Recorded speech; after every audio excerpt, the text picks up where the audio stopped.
There's a brother out there named Tough Love, who I advise you guys to go out there and check out his channel. He's a black brother, up and coming brother. But he had a lot to say about the interview that I did with Ron Savage. This brother hit a lot of points in which I do agree, but I don't agree with a lot.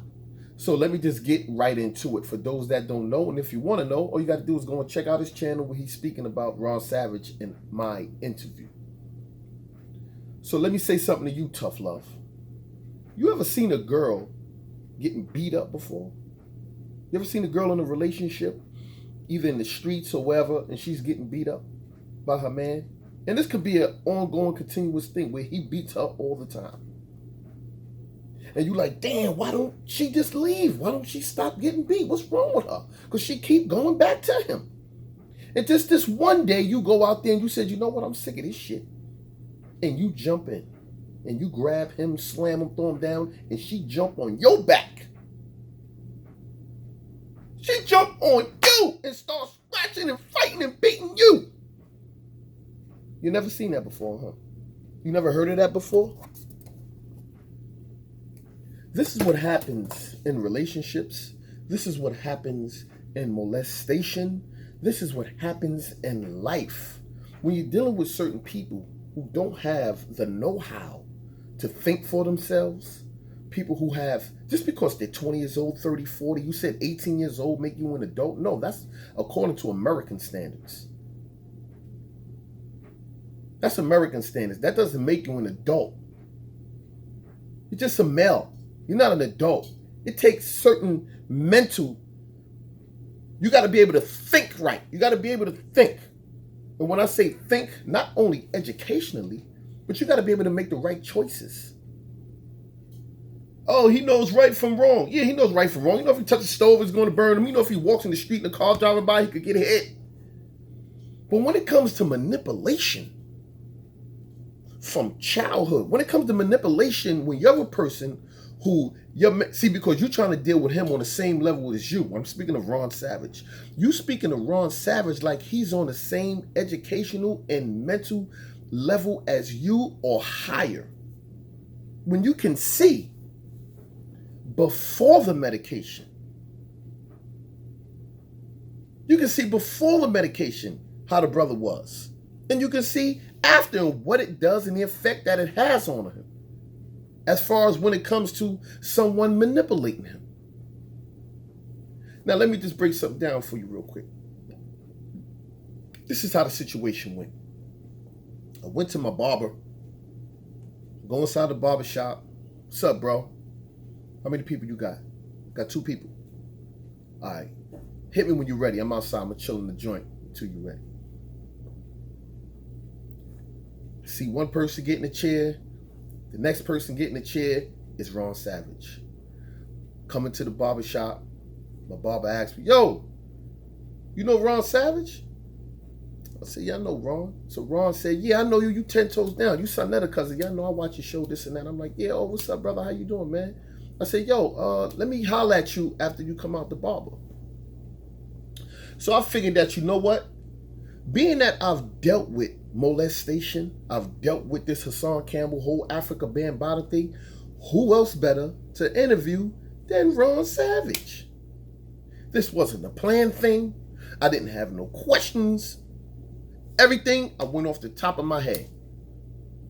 So when I finally get the brother, when he finally finished getting his hair cut, I left my place and let other people go on the barber, and me and him got in the car.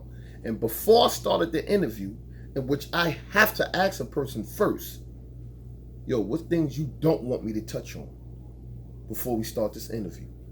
And he told me the things he don't want to touch on because it has been touched on so many times that there's no need to keep going over it. He didn't want to touch on the Bambada too much. He didn't want to touch on Hassan Campbell too much. But what he did want to touch on is the Star Report, and Layla Wells. So now this interview could have went 5 minutes. Could have went 5 minutes. I could have asked him about Star, Layla Wells, this and that. I could, and then, right, it would have been it. Because I would have just shed some light on how they was threatening him, how they was pushing him to do the interview when it was never about taking Bambada to court. It was about getting his story so they can get views. Just to shed light that the godfather of hip hop, the so-called godfather, he's not the godfather. The godfather of hip hop has been molesting little boys, and he has molested this man. That's the story they wanted. And they wanted to put their own twist and turn to it. It never was about going to court. So when he did it, he only did it as a story for them, as far as pushing the narrative that, you know what, Africa Bambada raped me. When the court proceedings and everything came up as far as, yo, you know you can take him to court. You know you can seek justice and bring him to court. His whole thing is, I don't want to take him to court. Just like the first story I told you where the girl be getting beat by her man. She don't want to take him to court. The same thing with pimps and how they do hoes on the strip. They manipulate them. So they begin to look for that. They look for getting whooped. When they know they wrong, when they doing something wrong, and they standing on the strip, and they not working, and they see Pimp Daddy coming, they jump up, oh shit. They expect when they get home to get an ass whooping. They expect for him to get out the car and whoop their ass. And what they do the next day, they go out there and do the same goddamn thing. Why don't they just leave? Huh? We're speaking about victims here because they still victims. We're speaking about victims here. That's the same thing when we could go back to slavery with this shit. You know how many house niggas, how many field niggas had the opportunity to kill their slave master? The slave master could have just finished whooping them, raping them, killing their child. And they were still going there and serve them food. When they could put some poison in it, why they ain't killing them? They go over there and shave their neck. Why they ain't cutting their fucking throat? Talk back to me. Somebody talk back to me. Tough love, you want to give tough love? Let's get into the psychological effect of this shit. Why they not doing nothing about it? You want to shoot down the brother Ronald Savage for doing an interview, right, in which he was not ready for, or let's not even scratch that. Let's say not ready for, because he should always be prepared, which he is. He's always prepared for those questions, right? But he don't want to talk about it no more. If you want the answers, you interview him. You do it. I left you my number 2 times, 3 times. Hit me up, brother. We can go live with this shit. I'll get them online and we'll go live and you get all your answers, all your questions. You can get everything that you want, brother. That's all you got to do. And then we can even try to get Hassan on the line, but I doubt he's going to answer me. So you talk about I did it for views.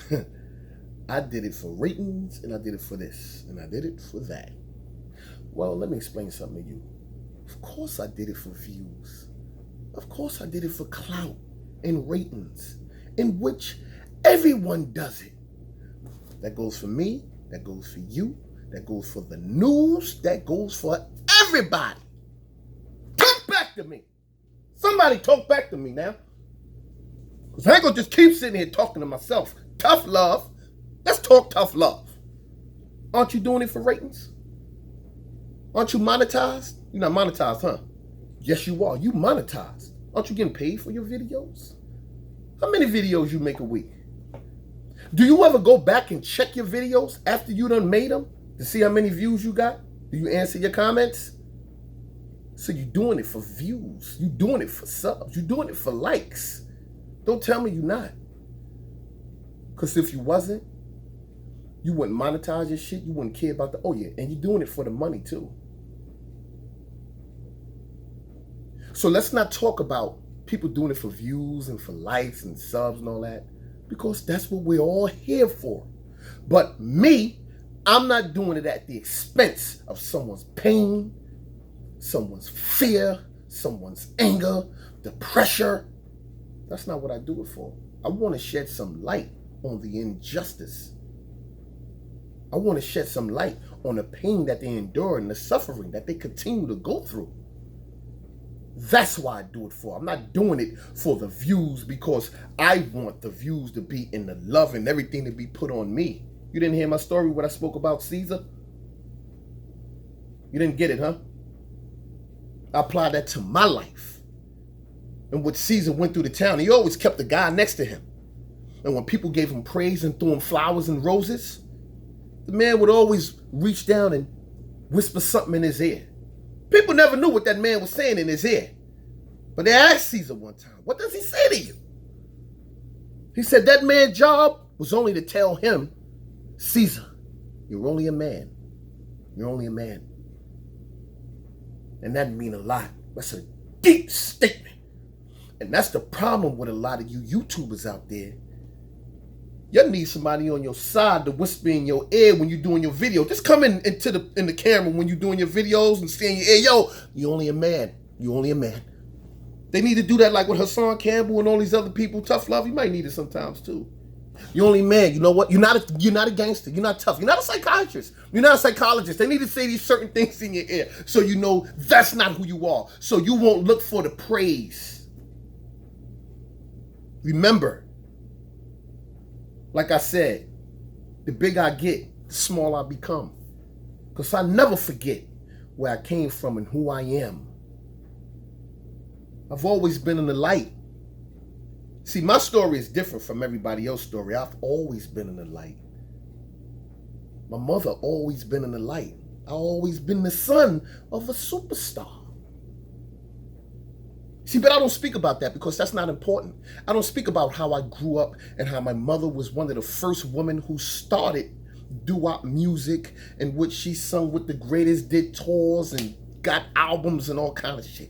I don't speak about that part. But I know what it is to get praise and people to throw flowers and love and everything and look at you as this, you know. So let's not get this twisted. So let's move right along. Molestation and the psychological effect it can have on you can last for the rest of your life. I would never tell nobody to get over it. Oh, it's time to move on. I would always say, you know what? Continue to work on it, brother. This is a lifetime thing. Unless you've been molested before and you got over it. Just because you can get over it or you know someone that got over it, doesn't mean that this person can get over it. It's one thing I agree with you. One out of all of that I ask continued questions. In that interview, that I ask continued questions. But most of my interviews, I ask a question, I open up and let them talk. I say something, they say something about it. But yes, with that one, you're correct. I give you that, brother. And I thank you for that right there. It's duly noted. What else? You said why he never went up Bambada's head. Speaking of Ron Savage. Ron Savage is not tough. He's not a gangster. You can see that he's a brother that's very humble and that you don't know the behind the scenes of Zulu Nation. Apparently you're not from New York City, and you don't know the strength that Zulu Nation has and have had in the past. And at the time when this was going on, how strong they were, which they'll kill you. They'll kill your family. See, Hassan Campbell wasn't one of the murderers from the Zulu Nation. He wasn't the tough guy. B.O. was the tough guy, and there are others whose names I'm not going to even say. But they straight hitmen. They will murder you. You say something against Africa Bambada. All they got to do is send a word. Talk back to me. Somebody talk back. Talk back to me. Somebody out there listening.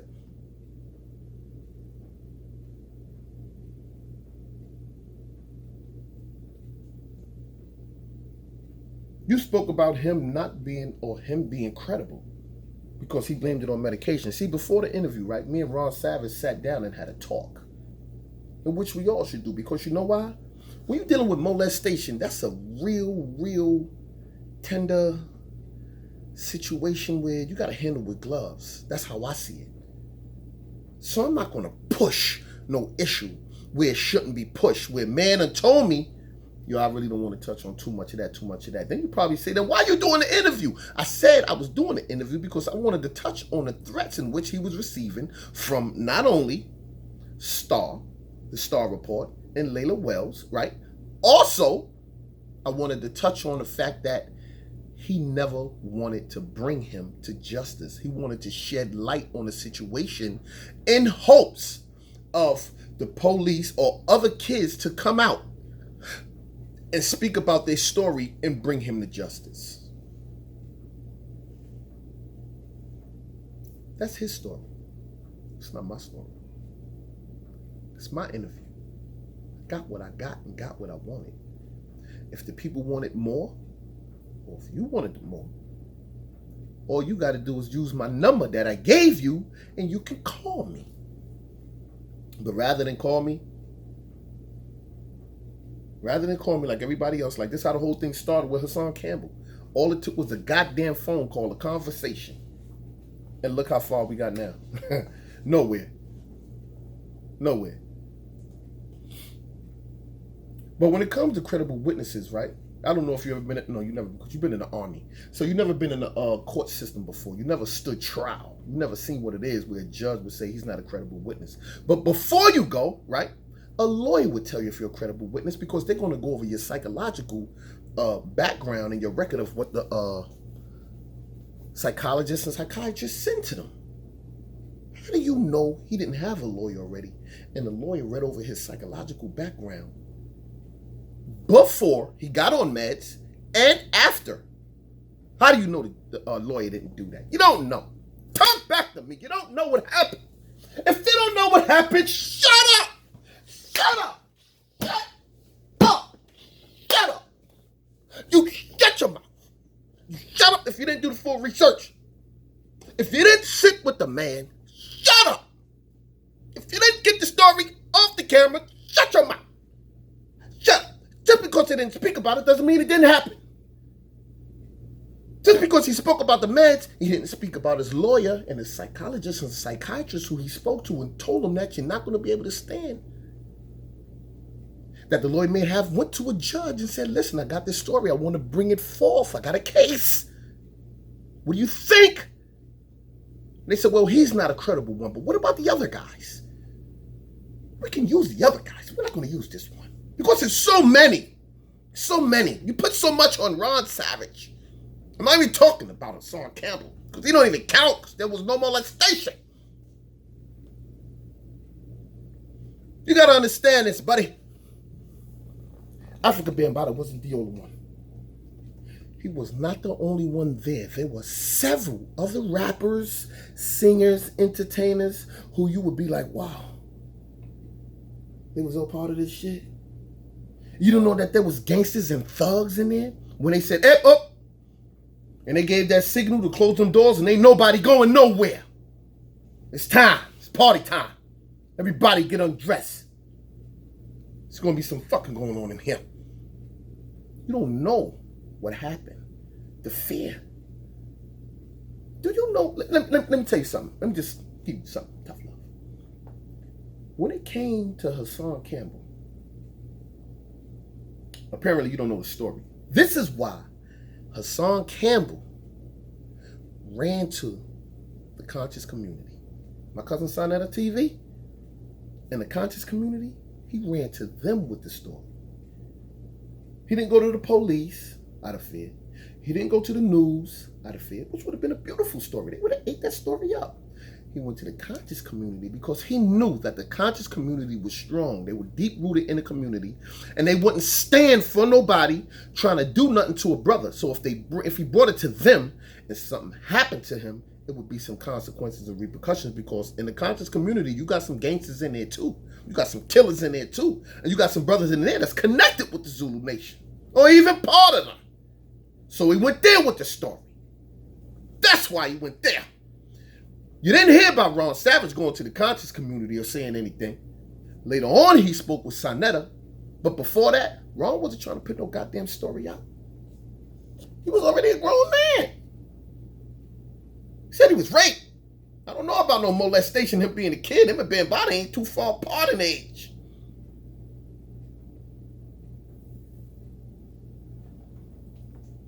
What, he got to walk around with a gun all day? Huh? Because that's the life he would have been living. You don't know the fear that he lived in. I commended him on his bravery for even coming out. As far as him going to court, put it out there. He said, I never was going to court. I never asked to seek justice out. And even today, that day you seen us on there doing the interview, that same day, he was going in the Bronx to do a giveaway and speak to kids, in which he do. And tell the kids about coming and speaking out and bringing your molester to justice. Bring him to justice. But don't ask why he didn't do it. He explained to you why he didn't do it. But behind the scenes, you didn't hear it. He's afraid. He's scared. His life was threatened. He was there when things happened. Let's just say that. He was there when shit happens. When the hitmen went out and put work in and people wasn't found no more. Or they was found. He knew. So why would he put himself out there like that? Even today, he live in fear. I just told you the story from the beginning. Talk back to me, goddammit. Somebody talk back to me. Told him the story from the beginning. They protect the abuser. They protect them. Hassan Campbell is still in direct contact with Africa Bambada. Why do you think he don't want to talk about him no more? Why do you think when you hear him talk about him, he tells you how much he loves him? Still loves him. Why do you think he talk like that? You think it's a coincidence? No. You think Bambada still don't have that over him? Listen, baby. Sugarfoot. You could go up there and you could talk all that crazy shit you want. Don't be putting my name out there, okay, babe? Okay, Dad. That's not exactly how the conversation goes, but it goes like that. Some kind of way. It's happening. It's happening. It's going down. It's going down that way. You know, you don't speak about him too much. You don't talk crazy shit. Still loves the man. And he was part of the whole molestation. Hassan Campbell, yes, part of the whole molestation. Luring kids in there and bring them in there. Because Bambada's an old grown-ass man. Hassan's much younger than him. So he was able to talk to the kids and get through to them. Yo, you want to be a rapper? Yo, you want to be down? Yo, you can make an album. Yo, you sound nice. The kids that's rhyming and singing. Yo, you sound good. Yo, I'm going to hook you up with Bambada. I'm going to get you one. They do all kind of tactics. All kind of tactics. You got some people that are just born sick. Hassan Campbell is one of them. You can see it in his DNA. He was born mentally off. And he hooked up with another guy that was sick. As simple as that. You got two sick people working on people who don't have the full mindset of, you know what, I shouldn't be doing this. But after it happened, that's when the threats come. That's when they let you see, yo, yeah, this the hitman right here. This nigga be laying niggas down. He be killing niggas. Yo, he don't play. They don't directly tell you what the peer pressure. I told you about the peer pressures. They don't give you direct peer pressure. They give you indirect. They tell you about the killings this motherfucker be doing. The people who laid down. Even if he ain't doing, you can look at the news. Yo, you see that body that just happened over there in Bronxville? Yeah, he did that. Wow, what happened? Nah, it's fucking with Bam, man. Killed that nigga, man. That's why niggas don't play, man. Niggas gotta keep their mouth shut, man. And then store that fear in you. See, but you ain't from New York. You don't know how I go. I don't know where you from, brother. But wherever you from, right? The phone numbers work the same. What you gotta do is dial. The numbers work the same. You could just call my number. I'll pick up. If I don't pick up, give me a text. Tell me it's me, Tough Love. And we could do a live. So I ain't gotta make a video, you make a video. I mean, no. We cut all of that out. I gotta tell everybody. And if it's somewhere close, I come to you. We ain't even gotta do a live. We could go live together and sit in the car. I'll sit in your car. I'll go sit in your car when we do the live. He don't want to go to court. That's it. He don't want to go to court. If you got a problem with it, hit me up, brother. But moving right along. Did I speak about the threat? Yeah, I spoke about the threats. What else? See, you got some questions. You want some answers. What else, brother? Tough Love needs. I'm telling y'all, guys, right? Though you'll see me speaking like this, I want you to go over there and I want to help push the brother channel because I believe that he really has a message that he can get across. And long as he's doing the work, and once you start asking for those donations, that you start to see things come out of them donations. And another thing, right? And I don't want y'all to think a dude hating on that. But the brother did another point, right? When it comes to Hassan Campbell and his donations and money and all that, yo, you worrying about it. I'm not worrying about nobody money because I got my own. I'm worrying about my community and those who are donating and seeing nothing in return. If a person donates $100,000 to you, me, anyone, for your work, they're giving you $100,000 for your work. You don't have no nothing built yet. You don't have a shelter. You have nothing built yet, right? And you take that $100,000. You say, I'm gonna take out 60 and keep 40 for myself. There's nothing wrong with that. I'm gonna give 60 back and I'm gonna keep the 40. Or I'm gonna give 40 back and I'm gonna keep the 60. Whatever way you do it, it's 60-40. But a man should be paid for the work that he's putting in, the minds that he's building. The same thing when it comes to teaching. A teacher stands in the classroom and teaches for goddamn 4 to 5 hours, 6 to 8 hours. Same thing goes on here. Whether it's a person teaching about training, about eating, about fitness, about life skills, anything. They should be compensated. There's nothing wrong with compensation.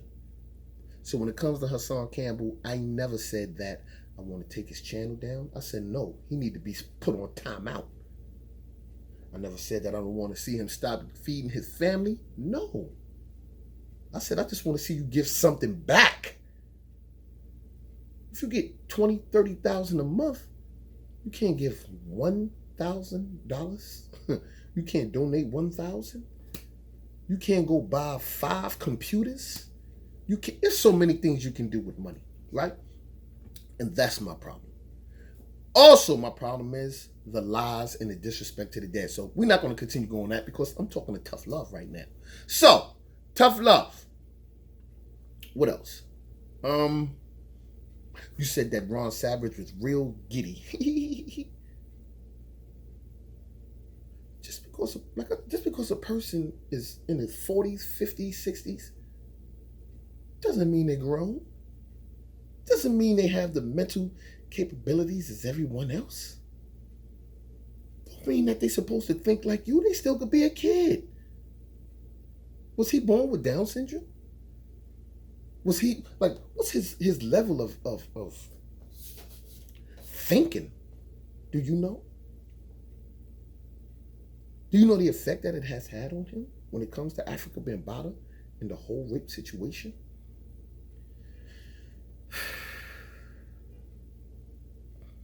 Brother, I tell you, it was a good video. And as I say, hold me accountable on anything I do or anything I say. But that video you made wasn't about accountability on me.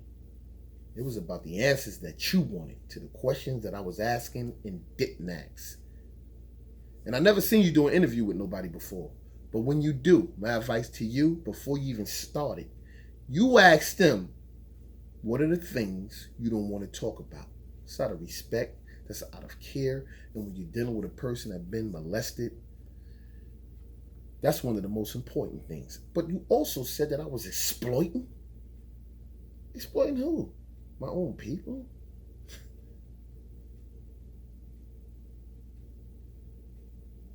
We got a lot to talk about. So then, give me a call, man. Call me.